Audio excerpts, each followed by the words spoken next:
धन्यवाद आशिष दिलेल्या माहितीबद्दल। आणि यापुढची बातमी आहे मराठा आंदोलक मनोज जरांगे यांच्या संदर्भातली। मराठा आंदोलक मनोज जरांगे यांनी सरकारला पुन्हा एकदा अल्टिमेटम दिलाय। 2 दिवसांमध्ये आरक्षण द्या, अन्यथा आपण सरकार उलथवून लावू, असा थेट इशारा त्यांनी सरकारला दिलेला आहे। 27 ऑगस्टला संपूर्ण महाराष्ट्र बाप्पाच्या आगमनात व्यस्त असताना जरांगे मराठा बांधवांसह मुंबईकडे कूच करणार आहेत। 29 ऑगस्टला गणपती घेऊनच मुंबईत प्रवेश करायचा असा निर्धार जरांगेंनी केला। सर्व मराठ्यांनी कामधंदे बंद करून या विजय मेळ्यात सहभागी व्हावं असं आवाहन देखील त्यांनी केलेलं आहे।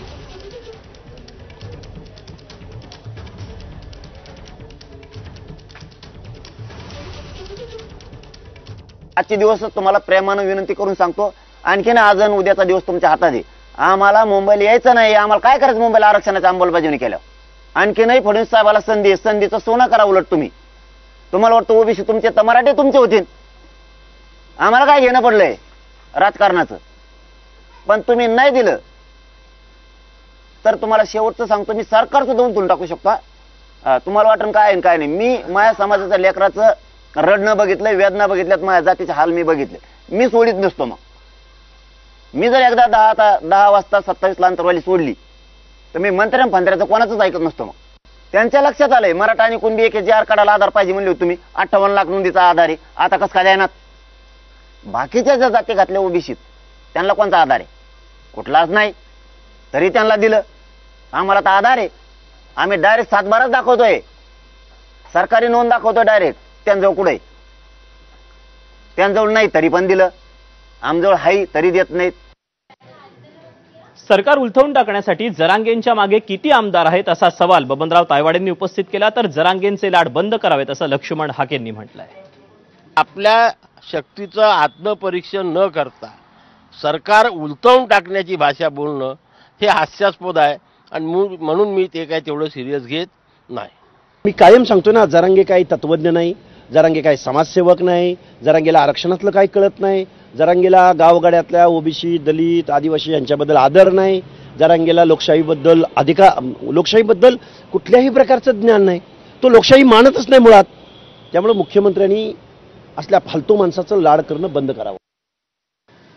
दरम्यान जरांगेंचं हे आंदोलन म्हणजे हायकोर्टावर दबाव आणण्याचा प्रयत्न असल्याचं गुणरत्न सदावर्ते यांनी म्हटलंय। आपण पाहूया।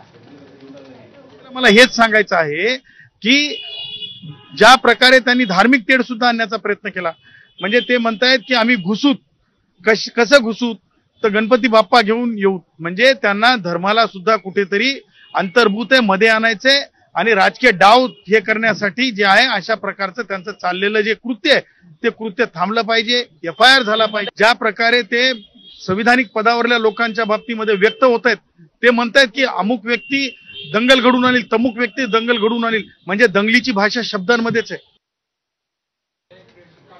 तेव्हा आता या सगळ्या पार्श्वभूमीवर मराठ्यांचं आंदोलन, दुसरीकडे मुंबईमधला गणेशोत्सव, काय नेमकं घडतंय आपण जाणून घेऊयात। माझी सहकारी दीपाली आपल्यासोबत आहे। दीपाली, जरांगेंना पुन्हा एकदा मुंबईमध्ये रोखण्यात सरकारला यश येणार का? सरकारपुढे किती मोठं हे आव्हान असणार आहे? ॲक्च्युली जरांगेंनी सरकारला एक अल्टिमेटम दिलंय 2 दिवसांचं, नाहीतर अंतरवाली सराटीमधनं जरांगे मुंबईकडे कूच करणार आहेत। पण इकडे त्याआधी सरकारने सुद्धा हालचाली सुरू केल्यात। मराठा आरक्षणाचा अभ्यास करण्यासाठी जी उपसमिती नेमण्यात आली होती त्याचं पुनर्गठन करण्यात आलंय। आता राधाकृष्ण विखे पाटील त्याच्या अध्यक्षपदी आहेत, आधी चंद्रकांत पाटील होते।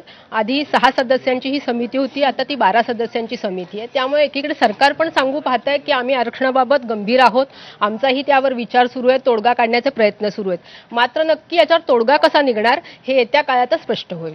धन्यवाद दीपाली। त्यामुळे आता या सगळ्यावर तोडगा काढला जातो का, काय नेमका तोडगा काढला जातो पाहणं महत्त्वाचं